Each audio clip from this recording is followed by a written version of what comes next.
Hello. Today we are going to start the fourth section of this chapter. The fourth section is trees. Under this section, we're going to learn examples and basic properties of trees. This is chapter 10. The chapter 10 is theory of graphs and trees. All right. So today we're going to learn chapter 10.4 trees.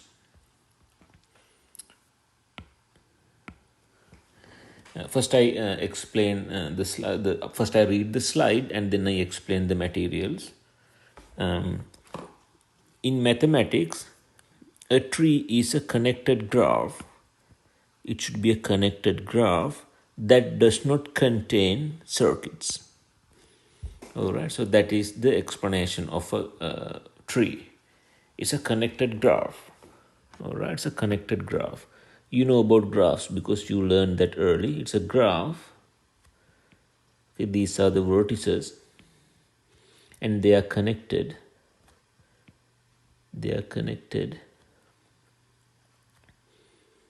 All right, and they are connected. And other thing is, they do not contain circuits. So this is my tree. This is my tree right here. If I just add another edge like that, this no longer be a tree. The reason for that is this makes a circuit. All right. So I have to make sure that no circuits are there. If no circuits are there and if the graph is connected, it's a tree. All right. So keep that in mind. So this is a tree. If you just add another two, if you just add another two vertices and an edge, this is not a tree. Why? This is not connected. Okay, they should be connected. This tree should be connected, all right, and no circuit. So this is also not a tree. All right, so those are the basic explanation of a tree. Let me draw it here. This is a tree.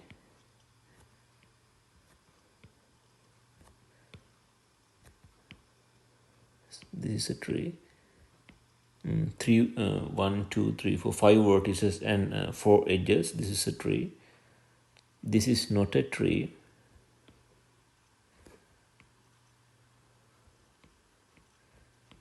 Not a tree. And then again, this is not a tree.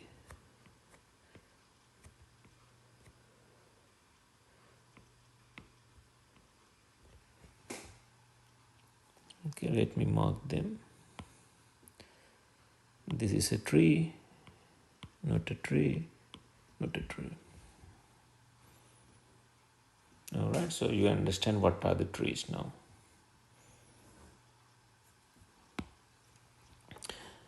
Mathematical trees are similar in certain way to their botanical namesakes. All right, so mathematical trees are similar to the trees that you see in the nature. Okay, so there are trees in the nature, you know that, right? They have branches. All right, the trees go. This is the main stem, and then these are the branches, and more branches like that. So these are trees. All right, these are trees. Those are botanical trees. Actually, they are similar to mathematical trees. You won't be able to find a branches like that. In general, you don't find branches like that. Okay, in mathematical trees also, no branches like that. That makes a circuit. So this is impossible. Okay, that's why we are saying that mathematical trees are very close to biological trees, botanical trees. Okay, so you understand that.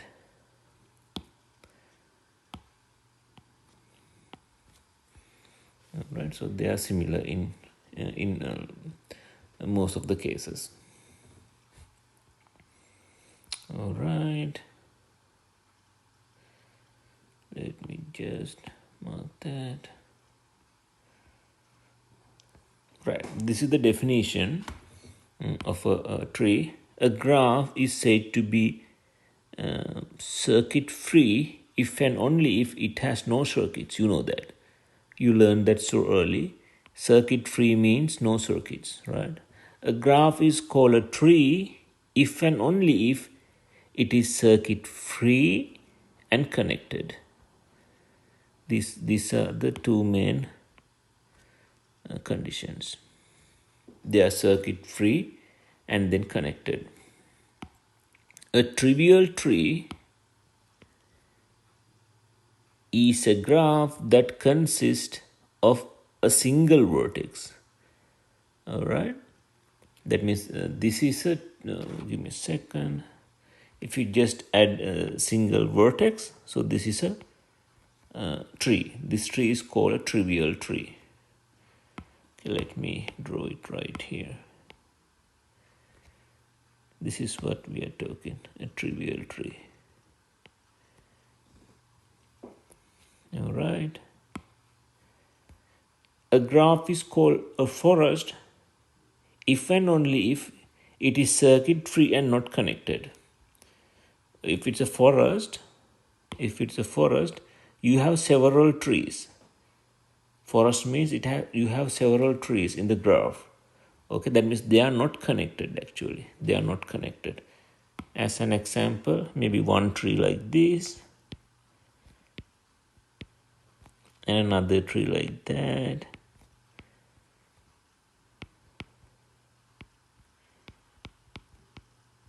And another tree like this. Okay, so this is a forest. It has 3 separate trees. Okay, in this case, it's a forest. All right. They are circuit free, of course. Circuit free, but not connected. All right.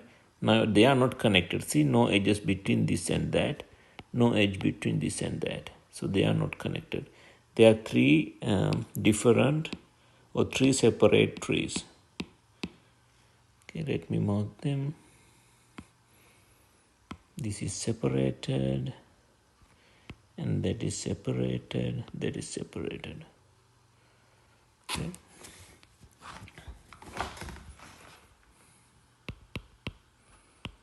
They are all separated.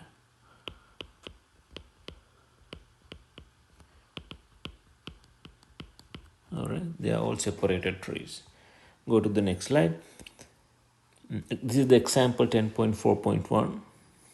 All the graphs shown in figure 10.4.1 are trees, whereas those in figure 10.4.2 are not.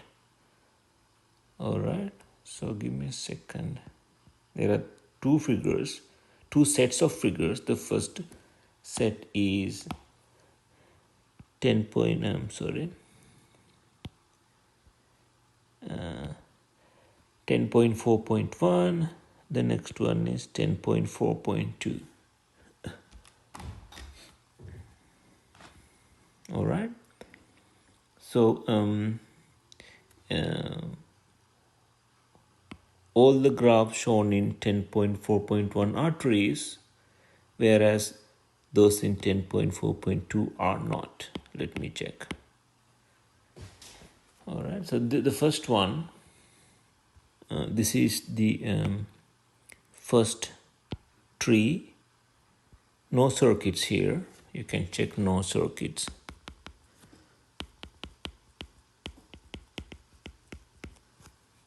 Give me a second.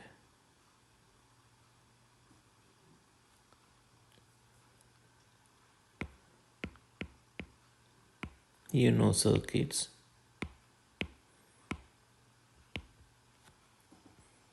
And connected. Okay, so it's a tree. And here, again, no circuits, connected. Here, no circuits connected.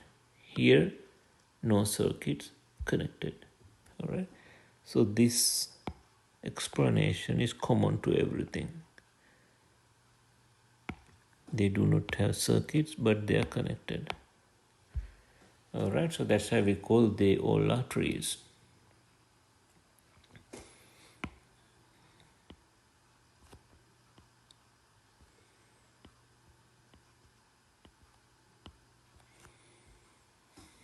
In the next slide, now we have to check whether they are trees or not. We know they are not trees, so we have to find out why they are not trees. Okay, in this graph, in the first graph, I can see a circuit. Okay, that's a circuit. So that is not a tree. And here also there's a circuit. Because of that, that's not a tree.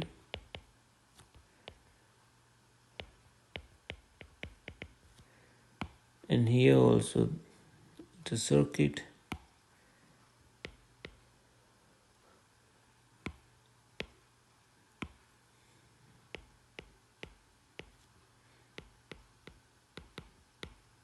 All right. In the next case, there are two separate trees. Tree number 1, tree number 2. So they are not connected.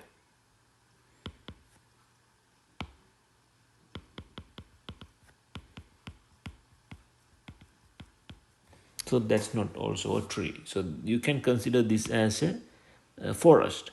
But this example says find trees. So this is all together. If you consider these two together, so that's not a tree. There's no tree if you just consider these two together. Okay, of course, it's a forest. Let me write that down too. Not connected. This is a forest.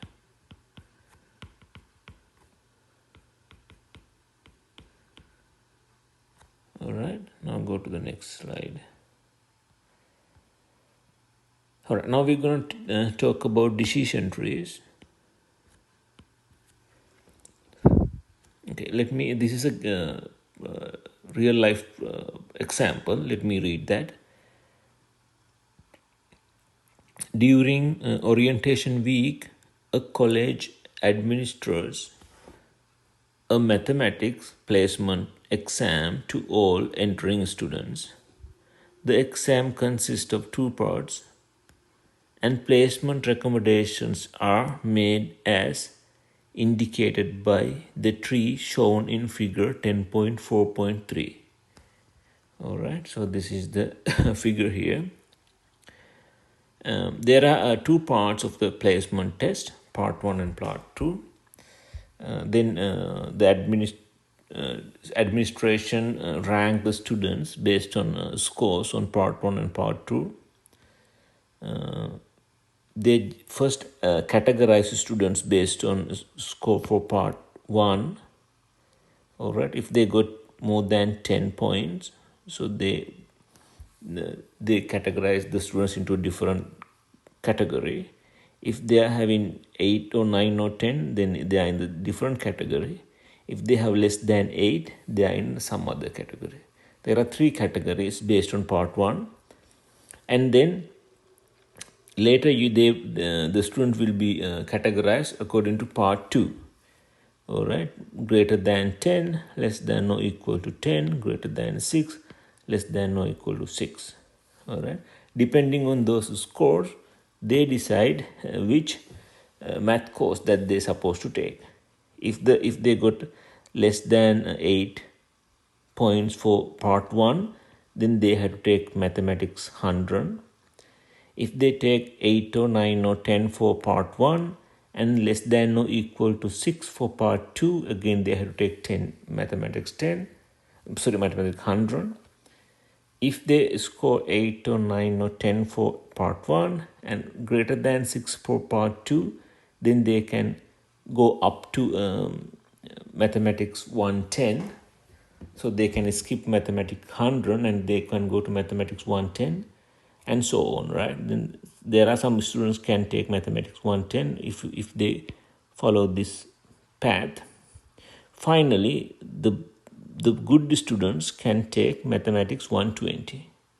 Good means the students who are having the basic knowledge, sufficient knowledge, can directly go to math 120. Okay, so this is the given example. Okay, let's go to the next slide. Read the tree from left to right to decide what course should be recommended for a student who scored 9 on part 1 and 7 on part 2. Okay, 9 on part 1. 9 on part 1 means part 1, 9 is right here. So then this is what they have to do. So they are going in that way. That student should go in that way because they have already got 9 for part 1 and 7 for part 2. 7 means greater than 6. Greater than 6. So the student could move directly to mathematics 110. Alright, so the student should get mathematics 110. Alright, the solution here, I'm going to write the solution. Since the student scored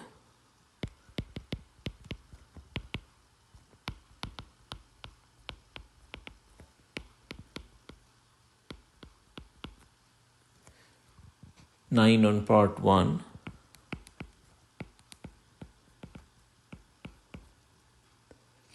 and 7 on part 2,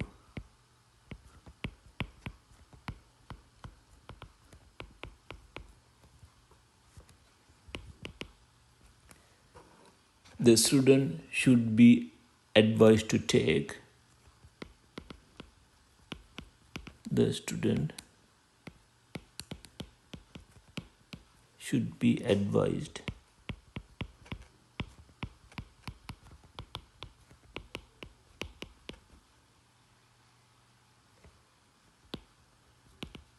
math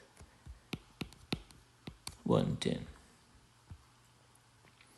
Alright, so that is the solution. This is the decision tree. So far we discussed decision tree. Alright, so now we are going to the different type of tree, which is called parse tree. Parse tree. So that is the next slide. First of all, I'm going to explain some background information about parse trees. In last 30 years, Noam Chomsky and others have developed new ways to describe the syntax of natural languages such as English. All right, so we have to explain the syntax of English, which is a natural language.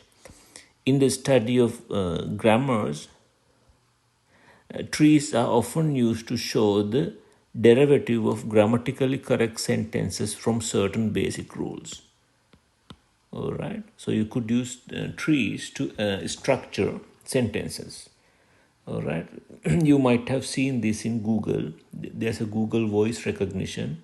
So rather just typing on Google search engine, you could just tell Google what you need. Once the way you pronounce the word, the Google recognizes what you need. Okay, then it will search it. How it recognizes based on these type of trees. Okay, any sentence can be put into a tree, a decision tree. All right, which is here is a parse tree. That's what we're going to learn in next few slides. Such trees are called syntax derivation trees or parse tree. Both are same. Syntactic derivation trees or parse tree. All right, just go down.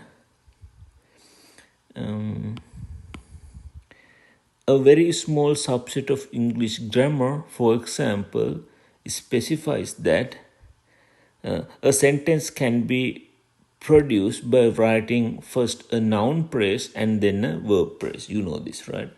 First, there should be noun phrase and then a verb phrase, right? Like the noun phrase is the tall boy caught the ball. The noun phrase is the tall boy, and then the verb phrase is caught. All right, something like that. Number two, a noun phrase can be produced by writing an article and then a noun. An article and then a noun, like the tall boy. The article, tall boy can be considered as the noun phrase. Okay. A noun phrase can also be produced by writing an article, then an adjective, and then a noun. Right? And number four, a verb phrase can be produced by writing a verb and then a noun phrase. All right. So it is given right here. Let me move to the example directly. Let's consider the young man caught the ball. All right.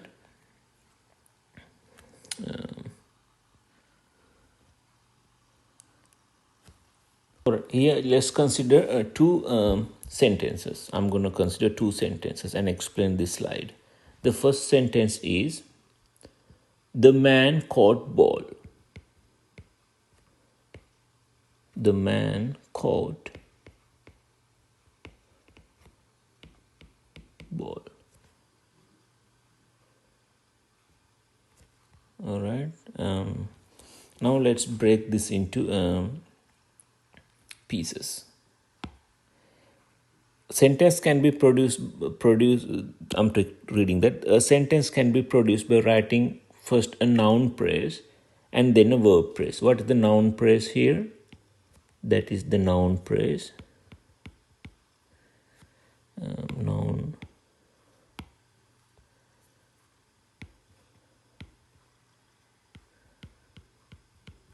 And then this is the verb phrase.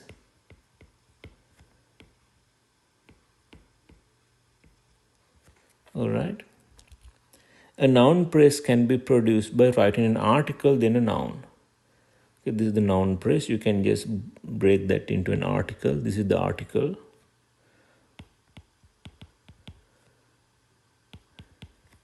And then this is the noun. A verb phrase, I'm talking about 4. I'm just skipping 3 for now. Okay, I'm just skipping 3. I'm directly moving to 4. A verb phrase can be produced by verb and then a noun phrase. This is the verb. This is the noun phrase. Actually, noun phrase is just a noun. All right. So this has this is. Let me mark. It has the first step, and then it goes to the third step. Let me check. Yeah, second step, and then it goes to the fourth step. In this case, it doesn't have the third step. Third step says a noun phrase can be produced by writing an article, then an adjective, and then a noun. So this example doesn't have step 3. So now I'm going to get an example which has a step 3. Okay, now let's consider this sentence. The young man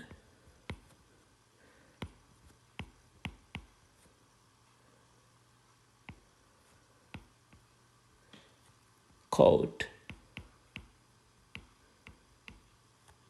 the ball. All right.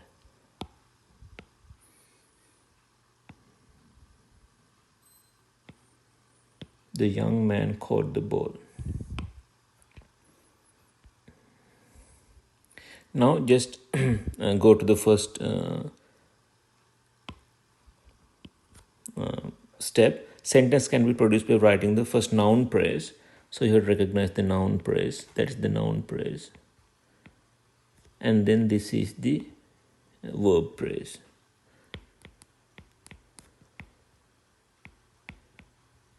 And this is the verb phrase.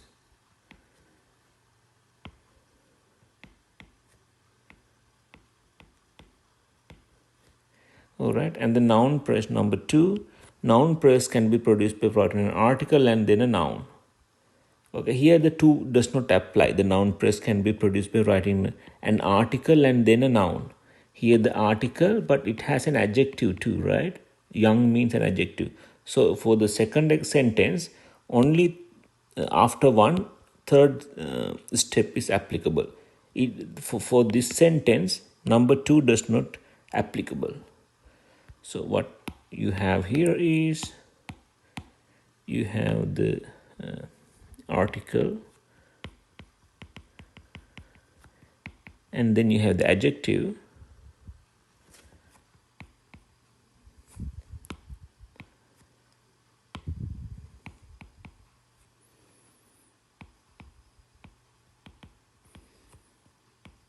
and then you have the noun.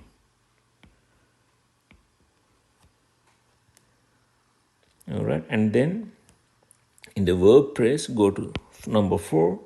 In the verb phrase, you have the verb, and then you have adjective again. Sorry, article.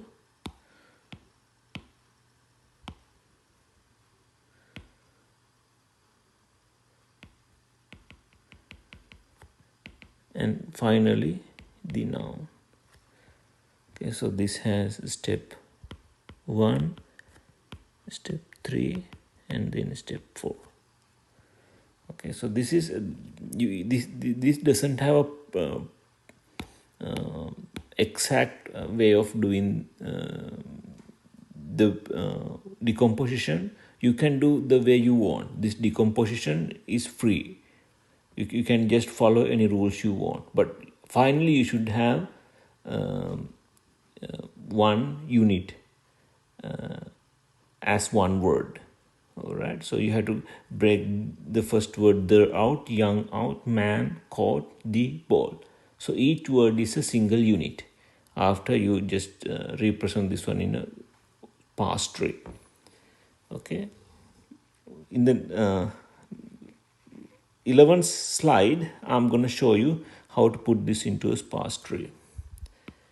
All right, so let's move to the next slide.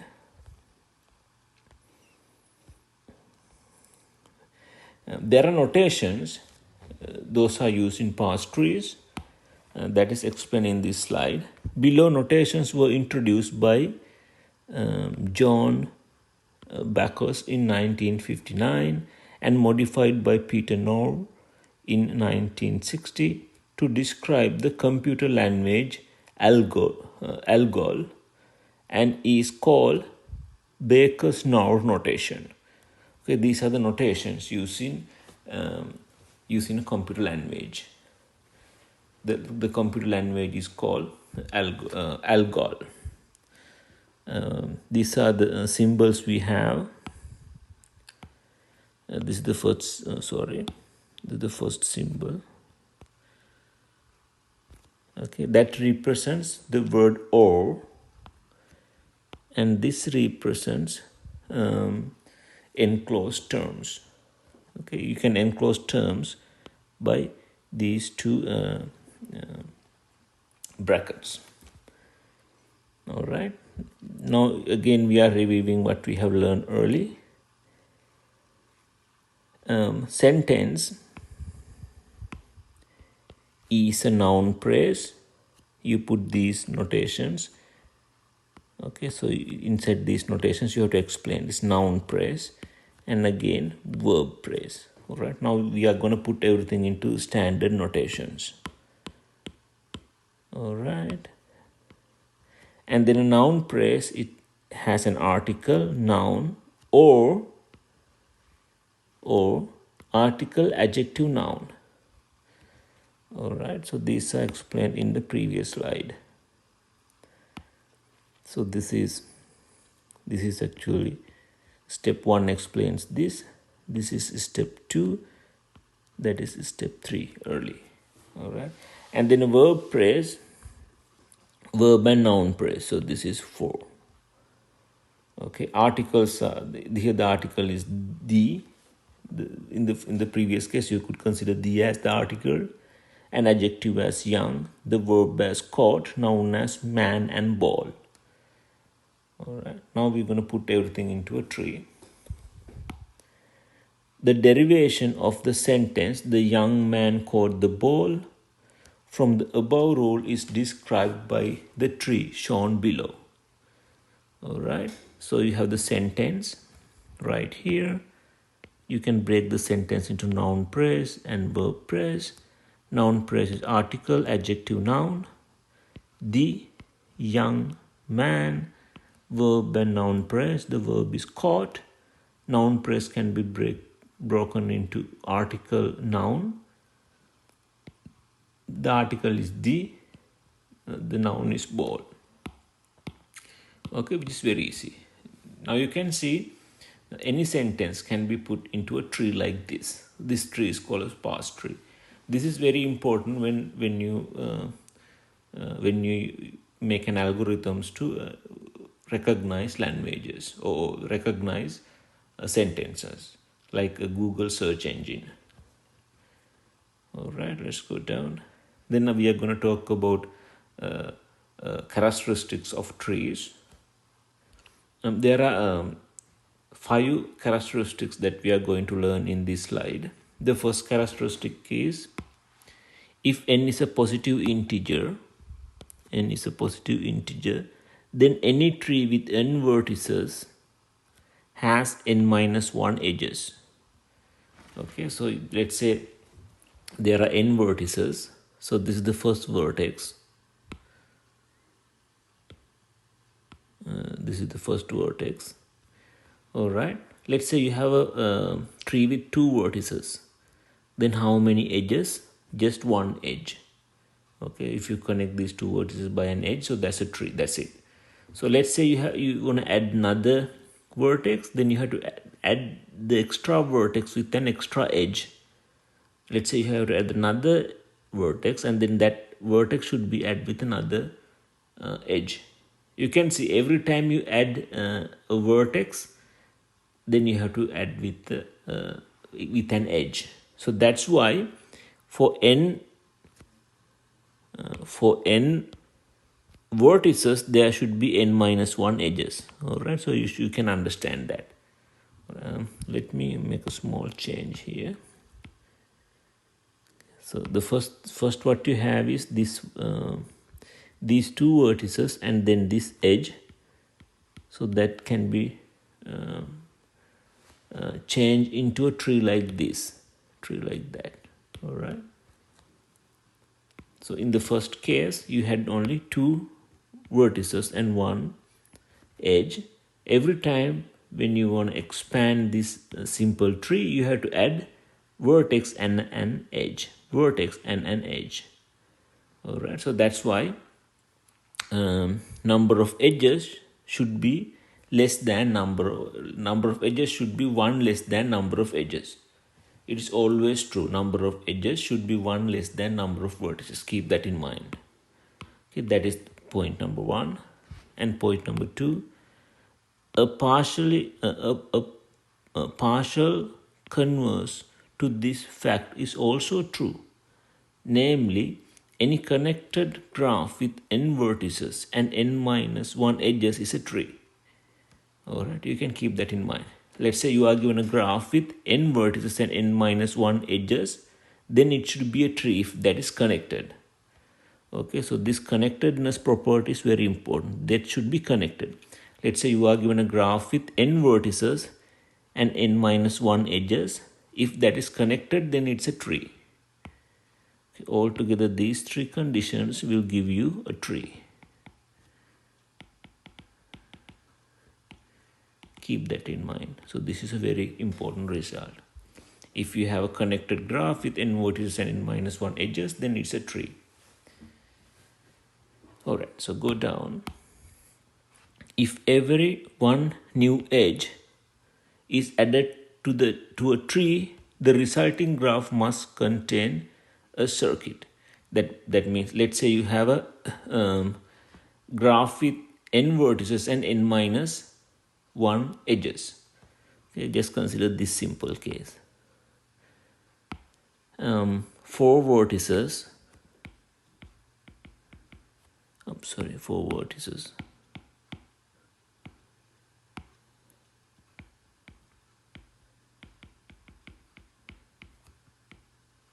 And 3 edges. There are 4 vertices, vertex 1, vertex 2, and these. Alright, there's 4 vertices and 3 edges. Now if I ask you to add another edge without making circuits, you won't be able to do it. It's impossible. Impossible to add an edge without making circuits. Okay, let's think. Let's say you are adding this edge. Now it has circuit. Okay, just forget about that. And then at this edge, it has a circuit. Forget about that. And then add any edge between any two vertices, so you get a circuit. Okay, so that is given here. So let me mark it. Like this, you can do that. Like that, you can do that. Like this, you can do that. All right, which is the 4th point. Not the 4th point, it's the 3rd point. If even one new edge is added to a tree, then the resulting graph must contain circuits. Okay, let me get a little bit more space.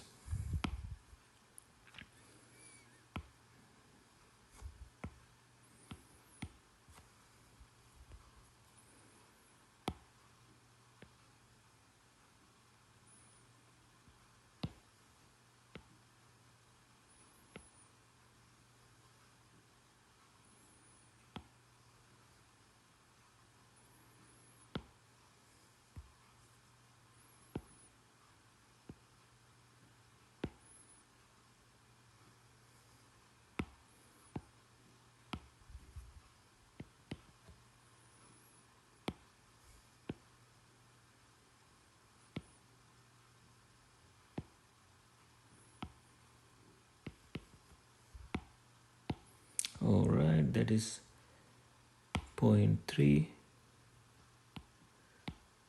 and then point 4. It can be shown that every connected graph has a subgraph that is a tree if we carefully remove edge from each circuit. That means, let's say you are given a graph. Okay, you are given a general graph which is not a tree for now. You are given a graph which is not a tree. Okay, so this is the graph given to you. Now, how do you make a tree out of this? How do you make a tree out of this? You have to destroy all the circuits. You have to destroy all the circuits. Let me get more space.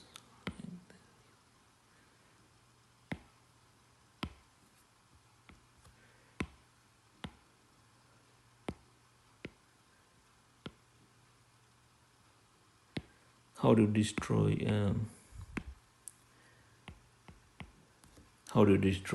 circuits like this? So first you can destroy this is a circuit, so you could destroy that, so you can get this out. Then what you have is something like this. You have to eliminate all the circuits by removing edges. Okay, now in here also there's a circuit. The circuit is right like this. All right, so then you have to take this one of the edge out, any edge you like. If you take that edge out, so what you have is like this. Now this can be considered as a tree. Okay, it's a tree.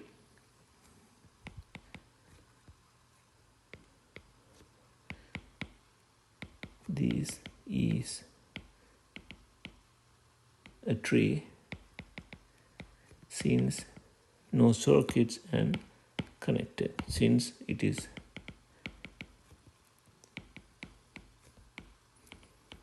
connected and no circuits.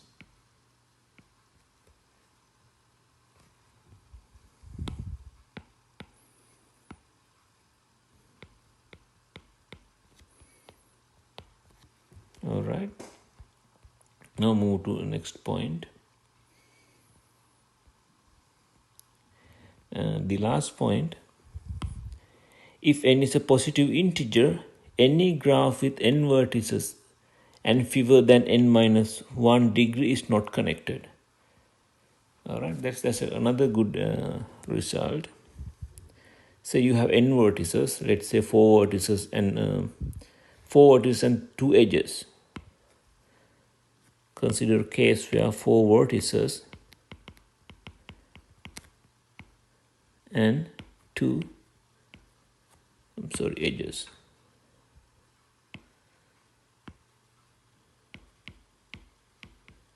Okay, there are 4 vertices, 1, 2, 3, 4. Now you have 2 edges. You won't be able to connect them.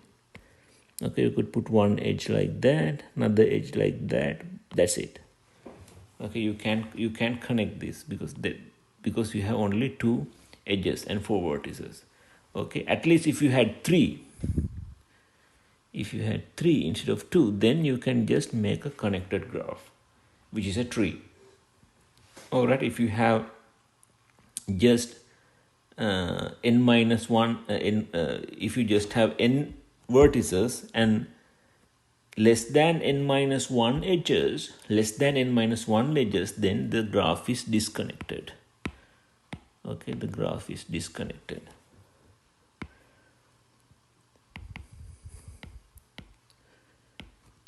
The graph is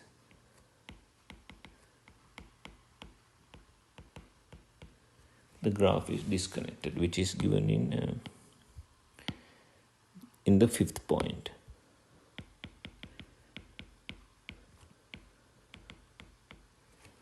Okay, that is the 5th point.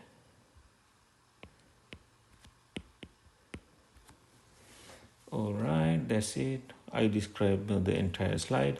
Now go to the next slide. Characterizing trees. There's a definition. Let me read the definition first. Let T be a tree if T has at least 2 vertices, then a vertex of degree 1 in T is called a leaf. Okay, there's a tree like this.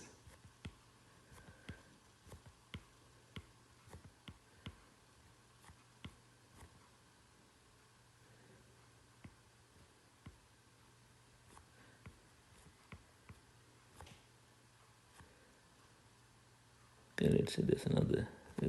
Then you can just count the degrees. All right, you can just count the degrees. Here the degrees 2, degrees 1, degrees 4, degrees 1, degrees 1, degrees 1. Here the degrees 3, 1, 1, 1. Here the degrees 4. Okay, so these are the degrees of this tree, of the vertices of this tree. If it has only 1 degree, if the degree is just 1, then those are called leaf. Those are called leaf. Okay, so now let me color leaves. This is a leaf, leaf, leaf, leaf, leaf, leaf, leaf. All right, all those are leaves.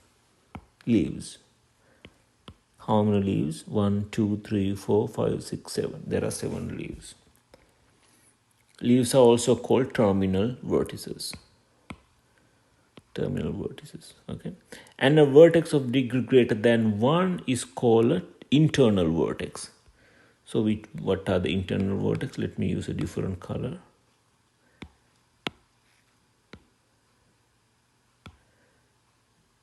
Greater than 1, degree greater than 1, called an internal vertex.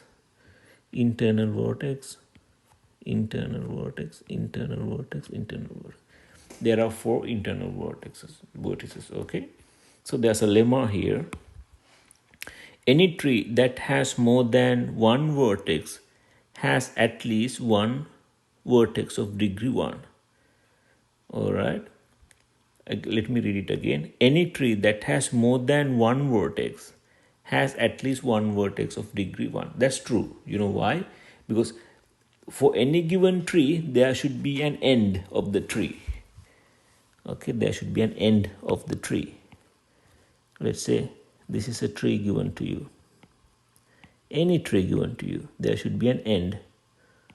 This is the end of the tree, or maybe that is the end of the tree. End or the start having degree 1.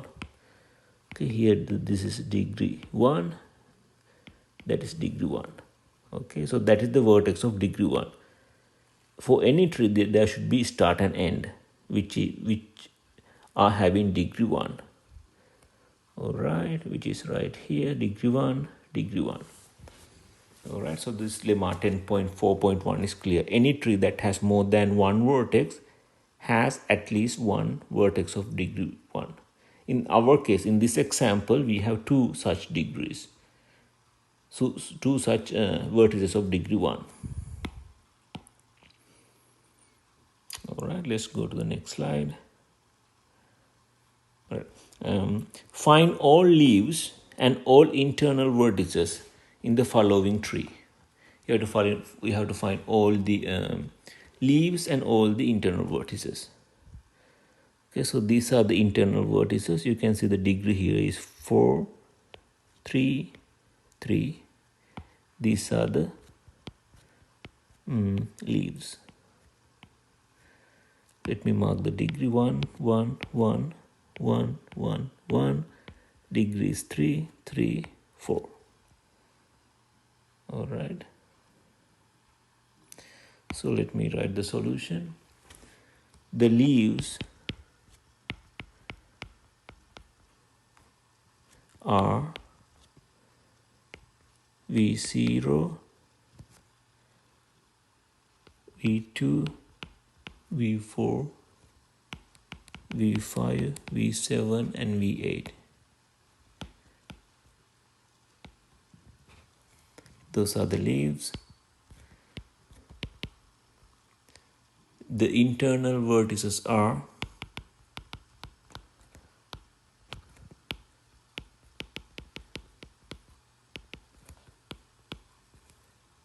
V1, V3 and V6. V1, 3 and 6. All right. So that's clear. All right, let's go to the next slide. There's a theorem. For any positive integer n, any tree with n vertices has n minus 1 edges. So we have learned this early actually, but here we are giving it as a theorem. So this is kind of a formality. We are just stating that informal. This is kind of the formal explanation. Of course, we learned this in the first few slides of the section. So now you have a theorem which gives you this condition. For any positive integer n and any tree with n vertices has n minus 1 edges. All right, so that's clear. Now there's an example. Let me put a check mark because we learned that.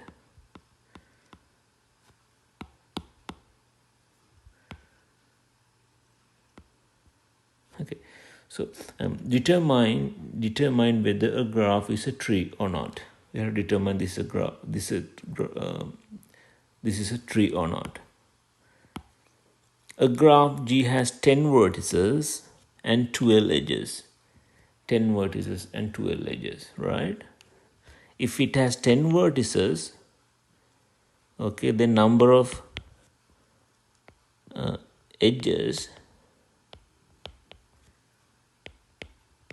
should be 10 minus 1, which is 9, to be a give me a second. Number of edges should be 10 minus 1, which is 9, to the graph. So let me rewrite. For the graph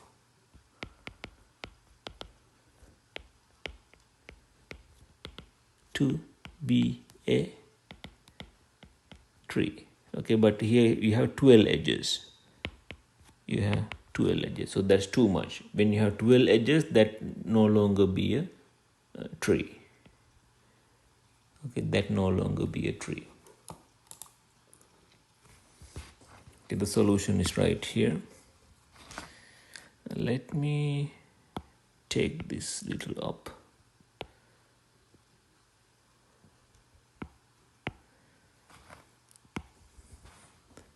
No, the solution is no. There's no such tree.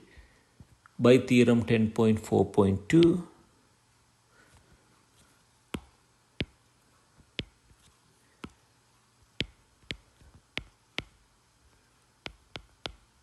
by theorem 10.4.2, any tree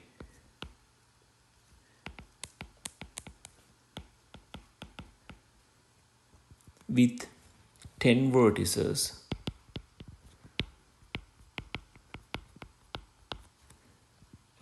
has 9 edges.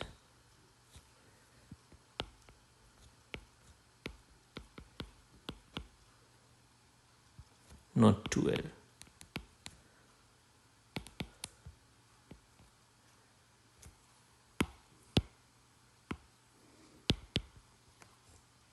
All right, so let's move to the next example.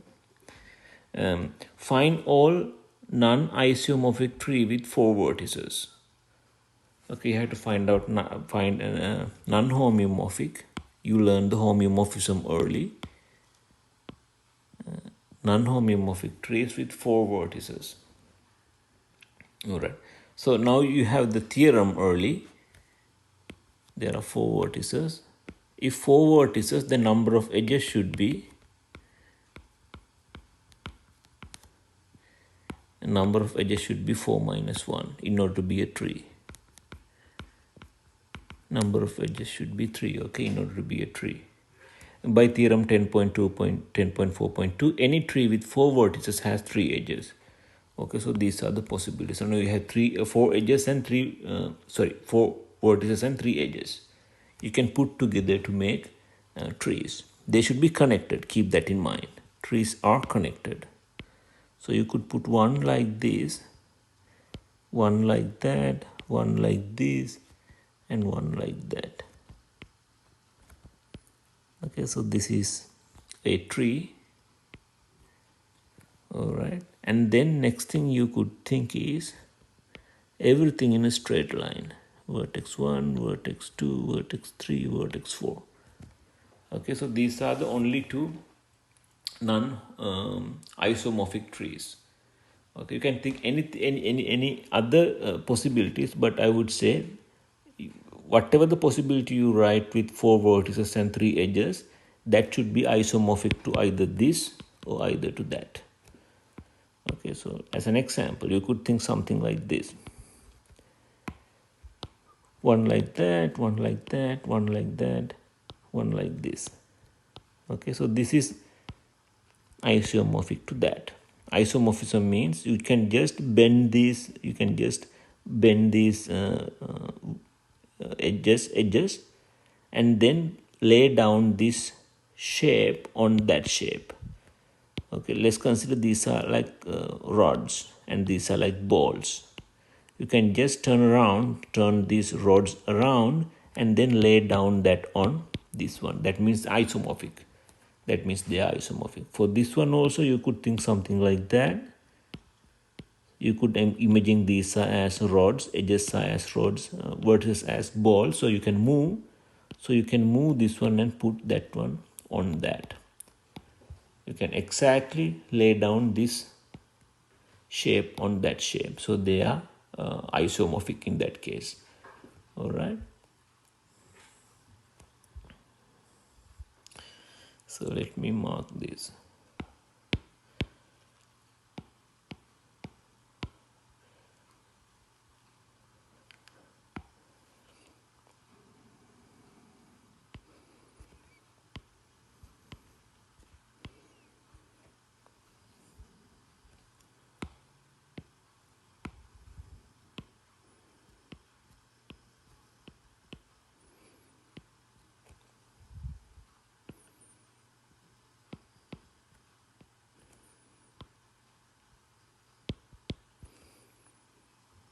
Let me write like isomorphic.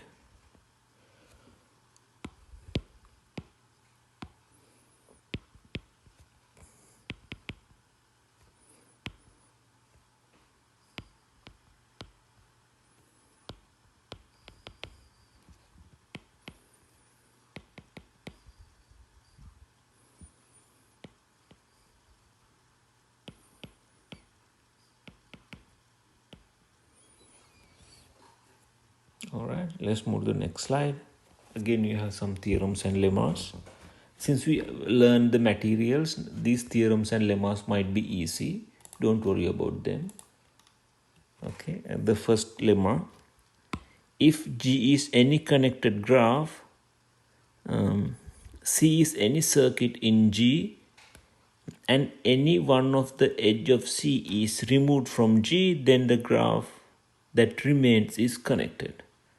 All right, you learned this early.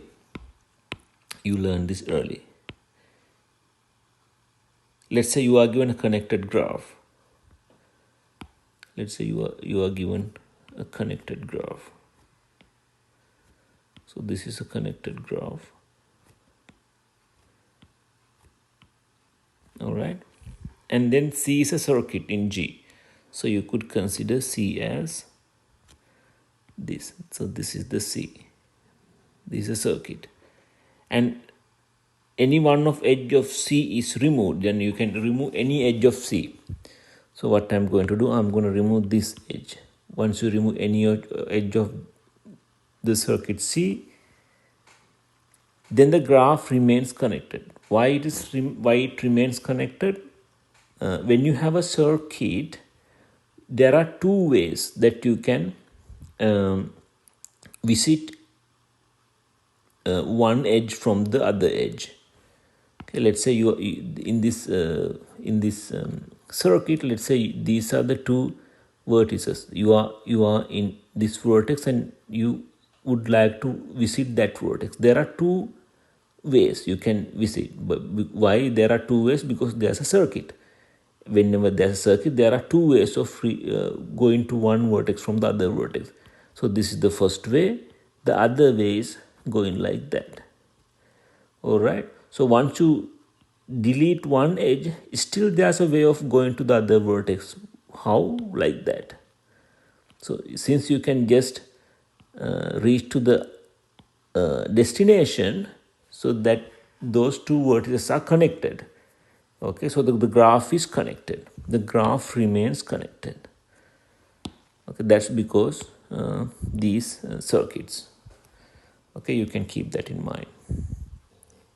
So let me explain that thing again if you do not understand. Let's say you have a graph like this.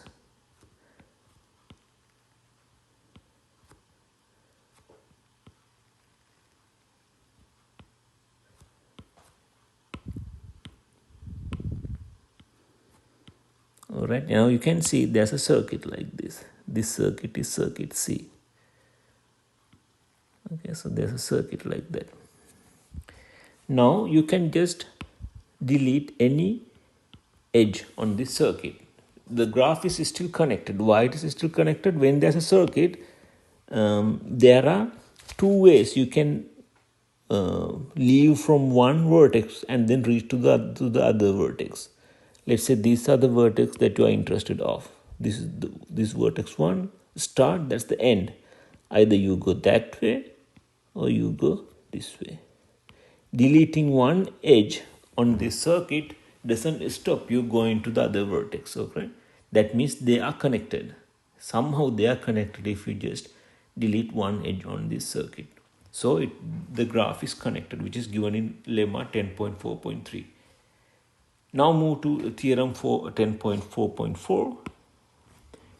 For any positive integer n, if G is connected, G is a connected graph with n vertices and n minus 1 edges, then G is a tree. Okay, that again we learned early. For any positive integer n, if G is connected graph with n vertices and n minus 1 edges, then G is a tree. So this is again kind of a repetition of theorem. That's all right. That's how the book presents. Okay. So theorems are powerful. Theorems are powerful. So this is the theorem given. We had a similar theorem early. So this is the previous theorem that we learned. There are small differences between these two theorems.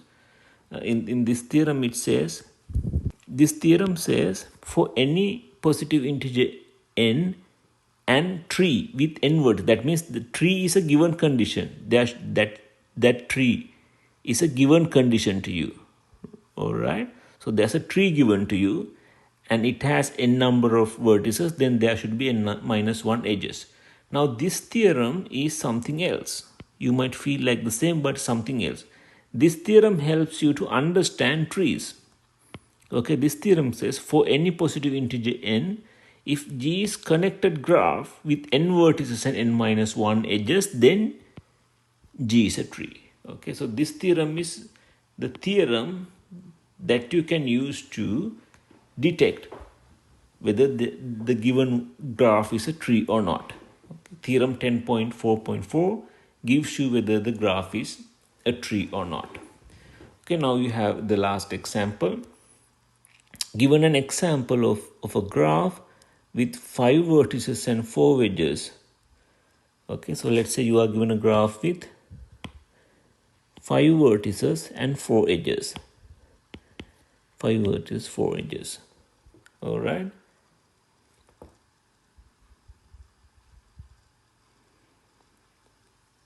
All right, you have 5 vertices and 4 edges. Number of edges, this equals 5 minus 4. Okay, so that condition is satisfied. Go to the theorem. Any positive integer n, for any positive integer n, if G is connected graph with n vertices, it has n vertices and n minus 1 edges. That means 5 and 4. But the problem is the connectedness.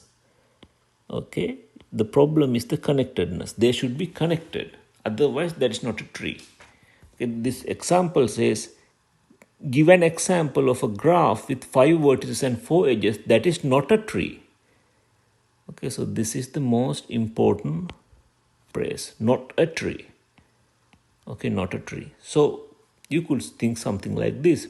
4 edges and 5 vertices.